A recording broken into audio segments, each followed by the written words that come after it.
Godzilla Secrets of the MonsterVerse panel. Hello, Godzilla fans. Any Godzilla fans in the house? Having a great LA Comic-Con so far? Yeah! Awesome.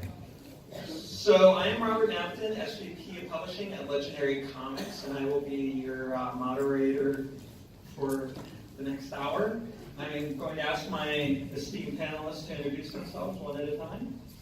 Yeah, I am Barnaby Legg, and I head up creative strategy for Legendary. And my role, which is why it's going to be fun to talk with you guys today, is to sort of build the universe around the films that we make, and in this case specifically the MonsterVerse, the interconnected entertainment universe that stars epic kaiju like Godzilla and Rodan and King Ghidorah and Mothra. So my inner 12-year-old is very happy with what I get to do.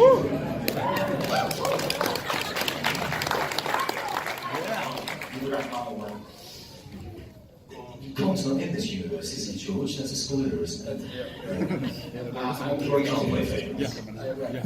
I'm George too, and I'm lucky enough to have the title of Mythology Manager for Legendary Entertainment, which means that I get to work with... I love, George, that your job gets a whoop. That is the best job title, isn't it? Mythology Manager.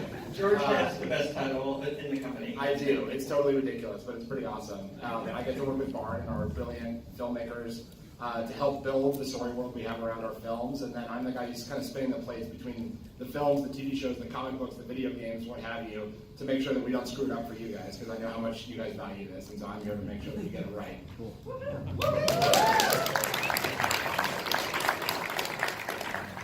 Hi, I'm Drew Edward Johnson. I'm the illustrator of Godzilla Aftershock.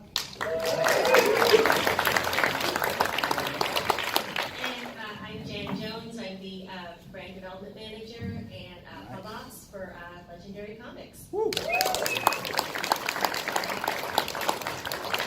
So we're going to dive right in with our first question. We have a lot of ground to cover, and we got to a slightly slow start because we were having a little technical issues. So, but we want to get through everything and leave hopefully some time for Q&A. So the first thing we're going to kind of I'm throwing out to my panelists, I'm going to start with myself, is kind of when Monsters and Godzilla became really special to all of us. And so, you know, for me, it's been sort of a lifelong passion. I don't know about you guys, but I watched Godzilla a lot as a kid. And so to be able to kind of come to a company and bring Godzilla into the present and the future has been really exciting. And my role, specifically with comics, has been working with Barnaby and the film team to really figure out how comics can fit in to the bigger picture of what we've been doing with the franchise of Godzilla and Kong since 2014. And the cool thing about Legendary, it's obviously a company that's been around quite a long time with a great history. And it's a studio, but it's a studio that's very kind of nimble and still has an interesting culture in terms of the fact that the movie, TV, comics teams are all in-house together, and we all work very coherently on everything we do. So we're small enough and big enough that we can kind of do that in a really special way. And for the comics, starting in 2014 with Godzilla, we really began to figure out, like, how can we tell stories that are really authentic and are kind of essential to what we're doing with the franchises. So pretty much anything that we do in the comics world for our movies is being done with the filmmakers, with Barnaby, with the producers at Legendary, kind of working hand in hand while they're working on the movies. So that's something really unique. These aren't just like licensed comics that other people are doing. These are being created by the same people who are creating the material that you're seeing on screen. So for Godzilla, we did Godzilla Awakening, which was a prequel comic that kind of set up the 2014 movie. And Kong, we actually did a prequel. It was a prequel and a sequel, so it took place after Skull Island in the 1990s, but also went way back into Kong's past. And then, yeah, and I think it's also important to say that we at Legendary are also huge comic book fans. That's one of the reasons why we wanted to come to LA Comic Con and kind of pull back the curtain a little bit for you guys in terms of the larger world development, because we don't treat comics as ancillary product or as a sort of artificial add-on. They're an essential part of how we tell the story of the MonsterVerse. And we wanted to take a little bit of a closer look at the role the comics have played in the building of that universe, because we want to let everyone at LA Comic Con know if you're not reading the MonsterVerse comics, you're only getting half the story. This is really the perfect way to dive in and prepare yourself for Godzilla King of Monsters next year, is to dive into Godzilla Aftershock. So should we kind of, I know we have a little bit of less time than we thought, should we dive straight into kind of some of the, do you guys want to see some secret monster files? Yeah. So for George and I, doing this in a room full of fans feels like a huge security breach, because normally we don't talk about this stuff in public. But we wanted just to talk a little bit very quickly about the process that we go into as we develop our monsters. Some of you may recognize this big guy. So one of the things that's been unique to the approach that Legendary takes with these characters has been building this idea of credibility, right? And a commitment to authenticity in a way that we perhaps haven't seen in a Godzilla movie before. And one of the key sort of creative mission statements for us at Legendary as we develop this wilder sort of animal kingdom of monsters has been taking a zoological approach to mythological monsters. We want to respect how epic and iconic these characters are, and how, frankly, godlike they are, both to the characters in the stories and also to all of us fans. But we want to realize them with a kind of zoological sense of credibility. I'm always joking with my team that we're building the BBC Planet Earth of giant monster franchises, and that's kind of the level of detail we want to go into. So to show you some of that, we thought we'd show you some of the stuff that the fans have never seen, some of the internal development documents and design documents that we create as we develop our creatures. And we wanted to focus, first of all, very quickly on Kong Skull Island. When we developed that movie, we knew that we needed a very different approach to the ecosystem to what previous great creators like Peter Jackson have done with that world. And of course, in the past, Skull Island has primarily been that sort of classic lost world myth, right? It's essentially dinosaurs that never went extinct. And we wanted to do something a lot wilder, more unique, and frankly weirder with our Skull Island. So we developed this concept for a new breed of life that is neither flora nor fauna, but essentially both. It is blending the DNA strands of what we would normally see as plant life and what we would normally see as animal life. And we coined this new scientific term called flora-fauna. And you can see it in a lot of the designs of the creatures.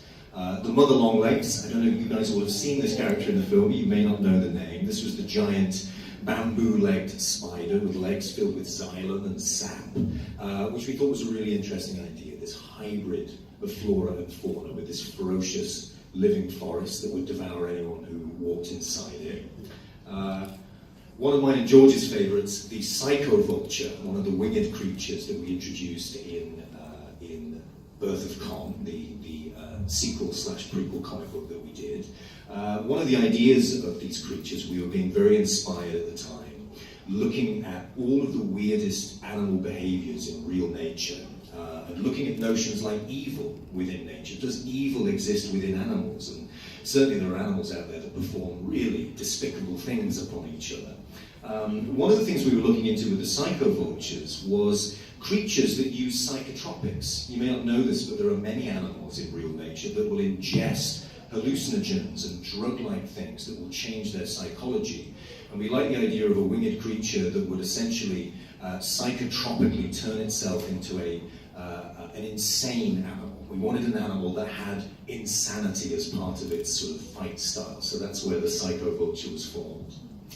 The Skir Buffalo, you guys may have seen the wonderful James Conrad, played by Tom Hiddleston, petting this animal, this giant, sort of ancient, almost Scandinavian-inspired design that included island-like structures on its antlers. And again, as you can see, we break all this down. We really look at the creatures as Darwin would look at creatures when they first went to the Galapagos. We're looking at their natural selection. We're looking at their evolution.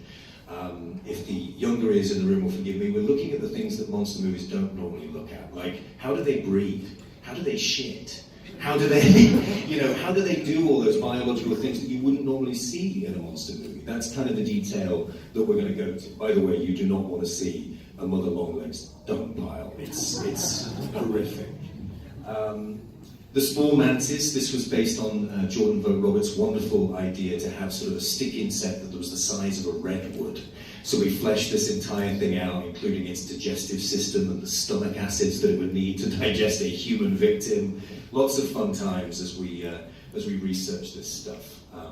One of the side effects of mine and George's job is we find ourselves sitting in rooms with PhD expert zoologists asking them about the consistency of kaiju excrement and how many breaths they would be able to take in a minute, and getting a lot of very strange looks. But these are the important questions that we ask for you guys. We need to know. The Maya squid, you guys might have seen this creature even if you didn't know the name. This is the in a wonderful cameo and nod to the great film Old Boy. Hopefully you saw Kong slumping down on an octopus-like creature in the film. This is the creature, the Maya squid. You're also seeing some of the original development drawings here, the sketches that our very talented art department team would put together as we slowly and surely ideate into the best possible versions of the characters. This one's kind of a favourite of mine, Siren Jaw. Again, looking at sort of the great myths that we wanted to be inspired by. Everyone's heard of the idea of the sirens, right? These elegant mermaid-like creatures that would sing and call ships to their fate upon the rocks. We imagined, what if that myth was based on a real biological creature? And Siren Jaw is essentially an animal that exists, camouflaging itself as an island, that it will invite foolhardy fishermen upon, and then at that point the island will open its jaws and devour people. We've got a bunch to fly through here. I'm going to skip through some of these. A lot of these you will see in the movie, many of these you will see in the comic book. But all of these files really speak to our agenda really at Legendary, which is we don't just create a movie that ends at the borders of the screen when the credits roll. We create a universe that we can tell many stories within. So as we build this ecosystem, and we build these creatures, we know that it can populate movies, TV series, comic books. We want to have something that frankly is big enough to justify you guys' fandom and you guys' imaginations, which are pretty hard to please sometimes. The last creature I wanted to point out is the Death Jackal, a character that unfortunately didn't make it onto screen in the movie, but we loved this idea so much that we wanted to make sure that it went into the comic book. And why does the Death Jackal only have 3 legs? This is my personal favorite idea. This is the question we always get. The reason the Death Jackal only has 3 legs is because the Death Jackal is so feral and so ferocious when it gets into a killing frenzy that it is equally likely to devour itself as it is to devour anything else. That's right, on Skull Island there are some creatures so dangerous, they are a danger to themselves. This thing is capable of eating itself alive. So that's a little glimpse at the Kong Skull Island monsters, and Robert, I think we might have some Godzilla fans here. Yeah, so. any Godzilla fans in the room? Yeah. We have another section here that we're going to do. Maybe you guys would like to see what we're doing with some of the classic Toho monsters. So, for those of you in the room who are fans of these wonderful characters like Mothra, Rodan, and King Ghidorah that we're so excited to be reintroducing to the big screen in next year's Godzilla King of the Monsters, we've been doing some really fun stuff with the viral campaign that hopefully some of the hardcore fans here will have seen. We've created a site called Monarch Sciences, which we are slowly rolling out some very secret and confidential creature files. But seeing as you guys are the hardcore fans, we thought we'd give you a sneak glimpse at some of the stuff that we're planning there. So, who knows who this is? Rodan. So this is Titanus Rodan. I love that hand going. I should have asked people. That little man there knew exactly who it was. So again, coming back to this idea of taking a zoological approach to mythological monsters, as we slowly tease you guys with what these characters are going to look like when they make it on the big screen, we're doing it through evidence, you know, the ancient spirit tablets and cave paintings and sculptures and carvings that a character this mythic and godlike would have surely inspired across culture. So we've got very, very detailed files. These are all going to be rolling out in the weeks to come on monarchsciences.com. So please do go there and sign up. You'll get your very own Monarch operative badge, and you will be the first to know as Monarch discovers more and more about these mysterious titans. Who knows who this is? Nice. So as you can see, these are characters and creatures that have been part of our world and have been part of Monarch's world for a long time. And a lot of the evidence of these creatures as we've created it, we wanted to really span different eras and different spaces. Ghidorah. Yeah! So, Monster Zero, the hardcore fans of the room will know what we're talking about there. But yes, this three-headed force of nature we wanted to evoke as a weather system. King Ghidorah fans will know that the character is capable of creating these huge supercell electrical storm systems.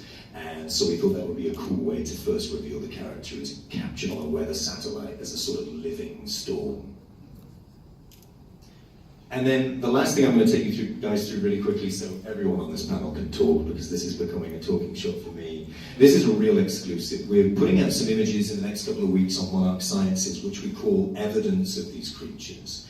And what we've created are a series of photos, drawings, images that have come from people all across the world who've cited these characters. What we're hoping to do is inspire you guys to share your own. There's so much creativity within monster fandom, and particularly within Godzilla fandom. We really wanted to show you guys some images that could inspire you to share with us your evidence of these creatures. We've all taken a photo of a weird storm that didn't look quite right, or weird lights just underneath the surface of the ocean, and that's what we were trying to tap into. So I'm going to fly through these really quick, and I want you guys to call out and see if you can spot what creature might exist within these images. Firstly, this is a chilling GoPro shot that seems to show a mysterious creature beneath this diver's feet. Godzilla. This is an image of an otherworldly electrical storm that was spotted in the north of England on a motorway. Nice. Very good, guys. Ghidorah. Yep.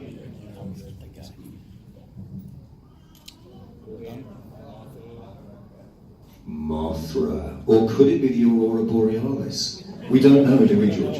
We can't confirm or deny. Yep.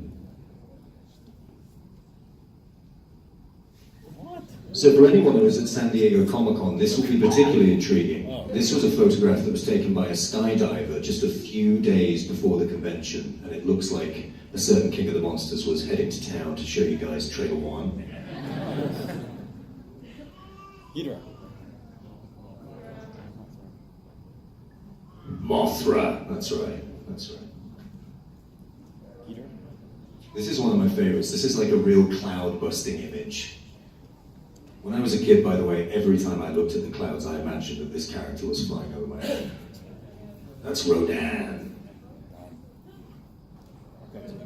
This is an oceanography photograph that appears to capture what could be a large whale dappled with blue ocean light, or could be something else. Godzuki, confirmed. Our good friend Chris from Toho Kingdom. Chris, please don't write that down. That isn't confirmed. Oh, Blue Eyes is back. Godzilla. If you look closely at the horizon, at that mysterious rock formation, and then we managed to get this out of Monarch High Command, another glimpse at Rodan a few decades ago. Also one of Barnes' childhood photos. Yes, yeah, we bring everything into the So we really wanted just to show you guys kind of the depth of thought that goes into the creature creation. There are a lot of monsters out there. You need a really good reason to add to this extraordinary nearly 64-year canon. So we take monsters very seriously at Legendary.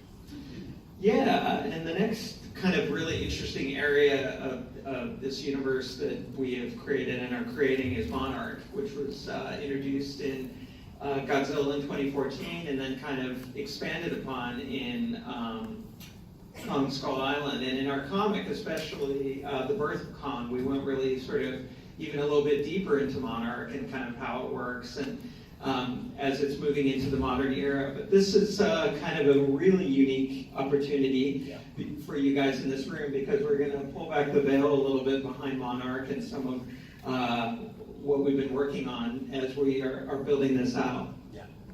This is normally what we tell you guys. Nothing.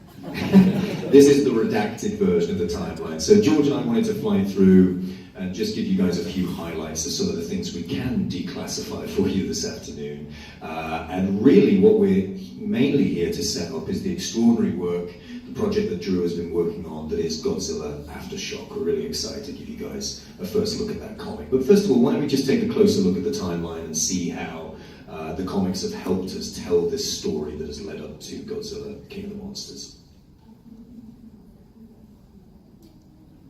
So George, did you want to kind of add in here kind of some of the key points on the timeline for those eagle-eyed fans who might have been paying attention to the comic books? It all starts really in the Atomic Age, right? Yeah, so for those of you who are fans of the first film, you'll remember that Godzilla's backstory in the MonsterVerse is very much tied to World War II.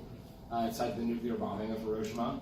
And so the comic book for the first film, Godzilla Awakening, really kind of expanded that and told the story of what happened and how Godzilla sort of was awoken by that, which starts all in 1945. And Monarch Unit, this is a key point for the comics that helps really expand the story, is that Monarch was founded technically in 1946 by General MacArthur as a unit to hunt and kill giant monsters. And in Godzilla Awakening, we see the very first meeting of Monarch, which is about 8 or 10 guys in a room with General MacArthur. And as we're going to see on this timeline, over time they expanded to a multinational scientific organization, which is really where we see them as the franchise continues. But Godzilla Awakening really tells the story of the first 8 years of Monarch, which is a cool glimpse behind the scenes. Some more art here. So 54, as you would have seen at the beginning of the 2014 Godzilla film that we made, was really the sort of the beginning of Monarch expanding into a global force. We were living in a world now, as it says in the first film, where those nuclear tests in the Pacific were not tests. We were trying to kill something, and Monarch were really on the front line of that. And in the upcoming film, Godzilla, King of the Monsters, you guys are really going to see further down the rabbit hole of Monarch than you've ever seen before.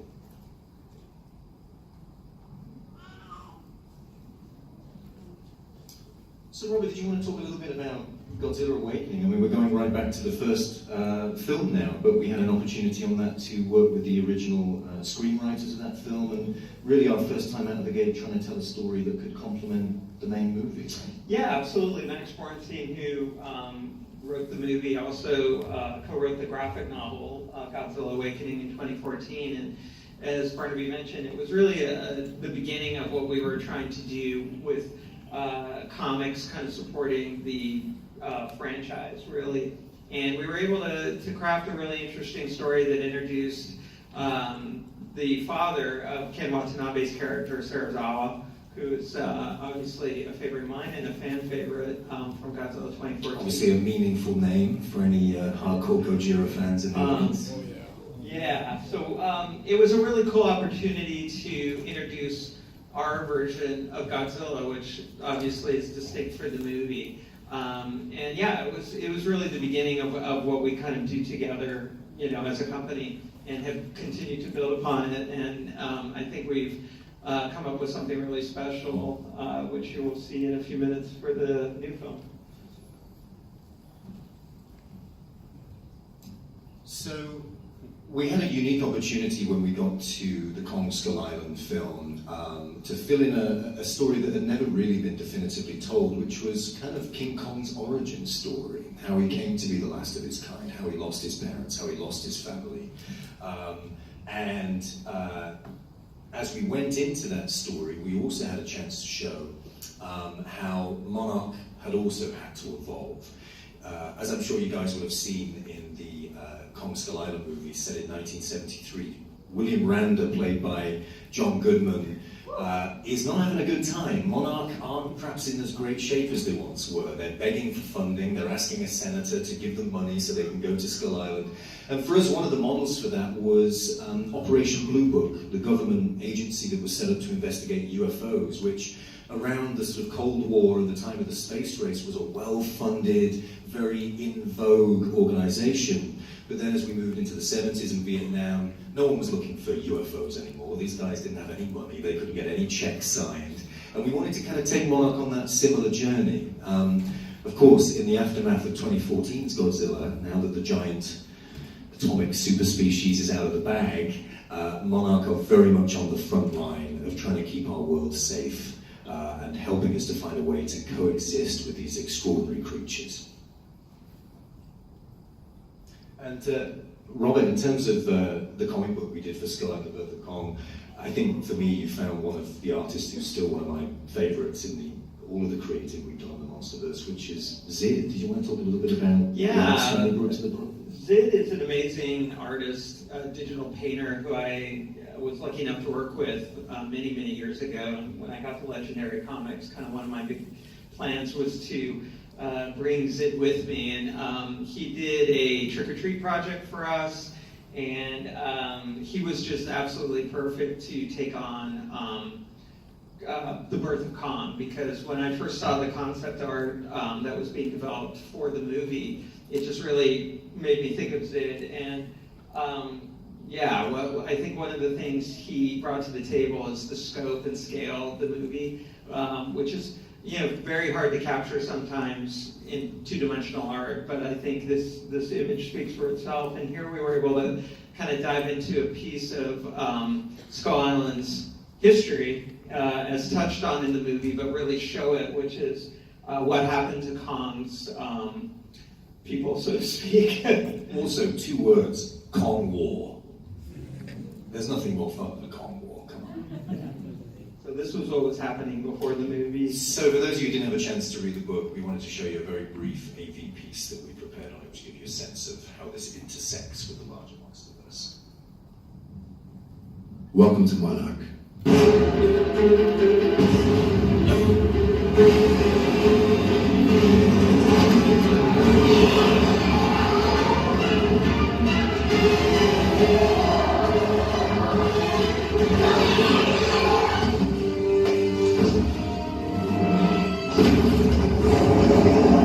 This is our chance to finally discover how Kong became king. Do you want to know the truth?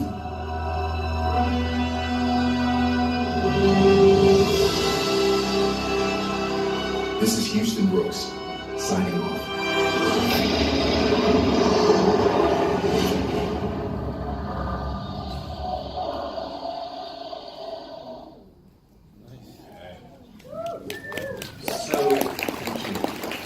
So who wants to see what we're doing with Godzilla?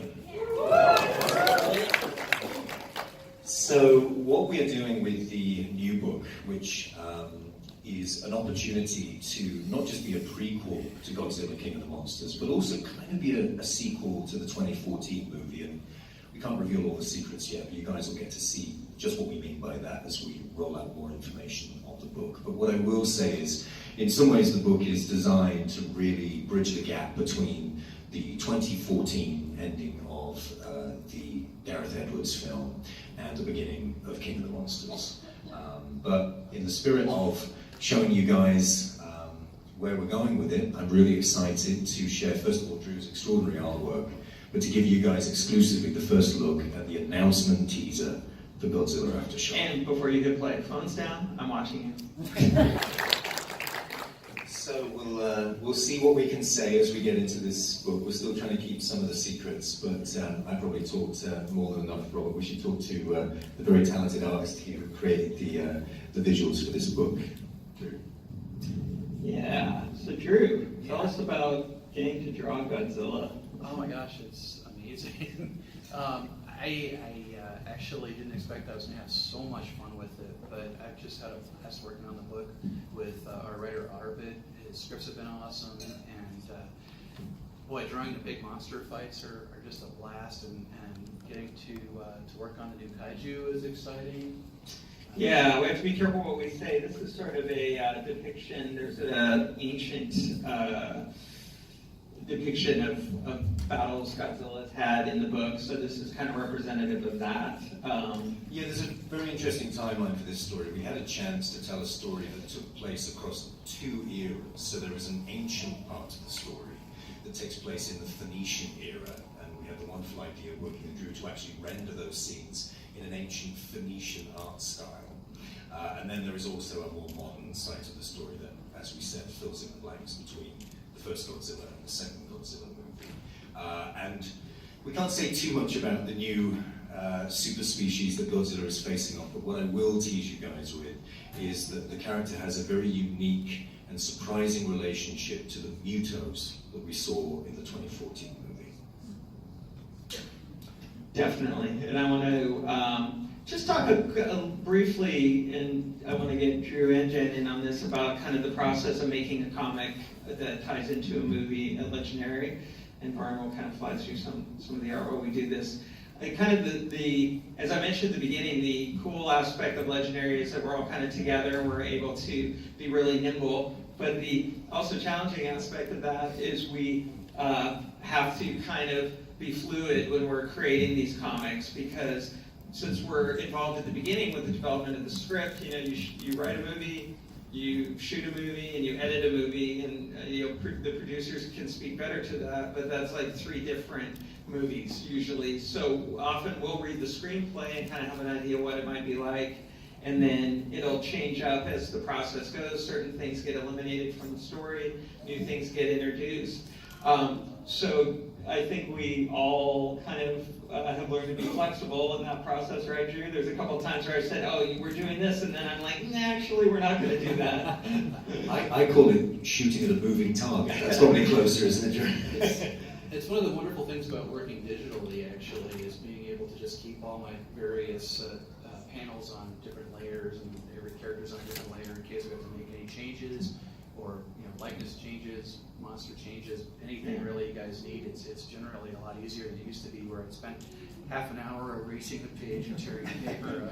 So now it's just a matter of just a quick fix here and there, and it's easier to be flexible these days. It's awesome. And Jan, you're no stranger to movie comics, so how do you view that process so far? It's a lot of fun. We have to just kind of be quick, be nimble, be on the fly sometimes. Yeah, and the great thing about Legendary is it's super collaborative, and having access to George and Varn to talk this through, and really just working as a team, it's pretty unique. Normally sometimes when you're dealing with large studios, it can be very one-sided, so it's amazing how collaborative it is. Well, just to jump in, we have, I think, 2 minutes for Q&A. I think we're about to wrap up, guys. I'm sure people have questions. Should we give these guys a chance to ask whatever questions they have? Yes, right in front. Have you determined the format of how you're going to release this particular book? Is it going to be a one-shot graphic novel? Yes, or it's going to be a single graphic novel released in the spring, roughly, probably 6 or 7 weeks before the movie. So available in bookstores, comic book stores, online stores. Yes. Sorry. I'll come right back to you. Go first. Luis Gutierrez, South by Southwest News. I was curious, what's the toughest challenge you guys find of getting the moviegoers to read this comic? Oh, to get people, like a mass audience to read it. Well, that's a long discussion. The thing, as I said in the beginning, that we try to emphasize with our comics is they're canon, they're part of the overall story. So if you're a fan of the movie, this is an essential piece of the bigger picture. So we really try to get that message across. And how you get moviegoers to read comics is something you and I can talk about for about 6 hours after the film.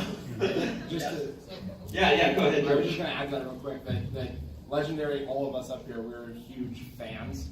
We're a fan-first company with everything. So I think when we think about the comics, it's never, what's the B story to the movie? It's always, what is a great story we can tell in the comic, and what do we know that you guys will love? Because that's the priority. And if we geek out on it, then I think we feel pretty confident that everybody else will want to read it as well. Yeah, that's 100%. It's really in the DNA of the company, and going back to Batman Begins and Dark Knight, I mean, it's just kind of seeped into the company. Everyone loves comic books, which is awesome for us. Yes. Will that be either in the movies or in the comics? Are you gonna bring all the other Toho characters, like Titanosaurus and all that other stuff? Are we going to bring the other Toho characters into the movies and comics? Like the robot, but a lot of people confused. Yeah, I'll get fired, so I can. Yes, back there. I honestly can, but stay tuned. I was going to answer it, but I can't now. What do you guys think of Shin Godzilla? Have you seen it? I can honestly say I haven't watched it yet. I've seen it. I'm sorry. I think it's great. Yeah. Super enjoyed it. We love working with our producers Go ahead. So, at Toho. Sorry. Yeah. I'm just curious, what do you guys think about the world of Godzilla coming out by 2021?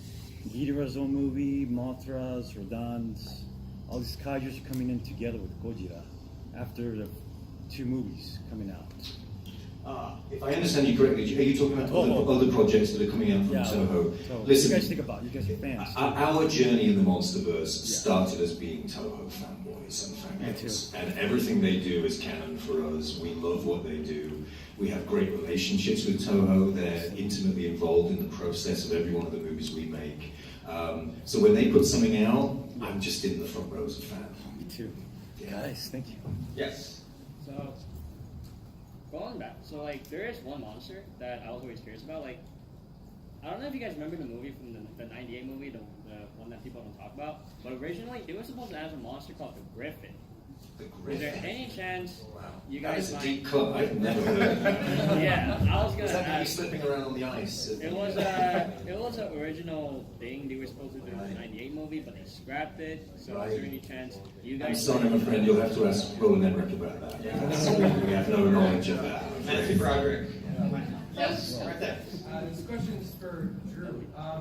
How was, I know you've worked a lot in action like G.I. Joe and stuff, how was drawing kaiju battles different than, say, drawing a battle with Snake Eyes from G.I. Joe? It's bigger. Yeah, I mean, that's the thing. The scale is so huge. I think Barnaby or Robert were saying earlier, it's hard to translate the sheer bigness onto the comic page. And I remember when I saw the first trailer for King of the Monsters, it just kind of like, my stomach hurt for a second. I was like, have I captured that at all? But it's been a blast, and it's tremendously fun. It is a whole different ball game, but it's just bigger fun is how I'm looking at it. That's awesome. Let me get the small hand in the back that just went down. You were very determined, little boy. Yes. Yeah. Could you say it again? Shout it. Oh, can we turn one of the comics into a movie? That's an awesome idea. I'm going to suggest that when I get back to the office on Monday. Yes. When is the new trailer going to drop? Do you guys know? You just got the trailer for Godzilla Aftershock, dude. Come on. Well, mostly more to the fact that the trailer will come out, but more clear shots of the kaijus. Maybe after I'll show you a couple of things on my phone. I'm joking. That's a joke. Don't love him. Yes. So just for confirmation, the comic books like Godzilla Awakening, that is canon to the movie? George, I'm throwing you under the bus. Yes, 100%. Yes, it's all canon. Yeah, absolutely. Yeah, right there.